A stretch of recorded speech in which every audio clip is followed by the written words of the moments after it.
Welcome to Part 7, The Future and Eschatology. I think there's three important things to remember at this point. First of all eschatology begins with Christ's resurrection and goes to Christ's return. Also, we've learned that we do not know the day or the hour, but God will show us the season. And finally, Jehovah's calendar is a calendar for all people, not just the Jewish people. John 15:15 reminds us that Jesus said, "Henceforth I call you not servants, for the servant knows not what his Lord doeth. But I have called you friends, for all things that I have heard of my Father I have made known to you." Let's take a look at our last day's calendar, beginning on 2011 and going to 2018. On 2011, we have this blood moon, and it is the darkest blood moon of the season. It's a bullseye blood moon on 6/15 over Israel. Next, let's take a look at the blood moon Tetra of 2014. It takes place on Passover and Sukkot, but when viewed through NASA, you can see quickly that it does not point to Israel, but it points to the United States. This is also true of the blood moon Tetra of 2015, also on Passover and Sukkot. It does not point over Israel, cannot be seen from Israel, but it points to the United States.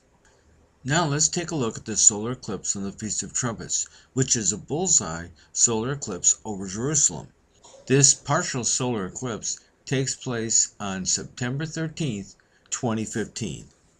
If you look at this NASA poster, you can see it's directly over Israel.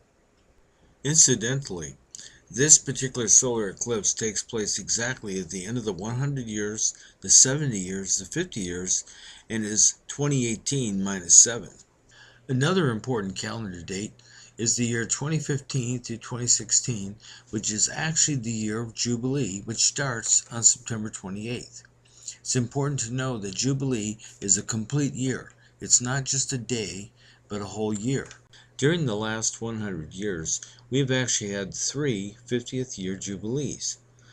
During a Jubilee, this is the only time when people can get back their property or be released from slavery.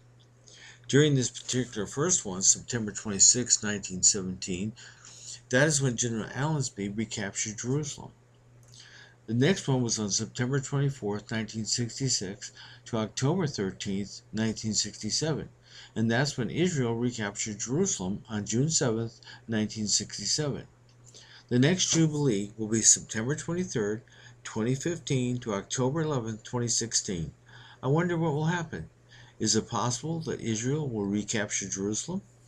Now let's take a look at the solar eclipse that takes place on the Day of Atonement, 9/23/2016.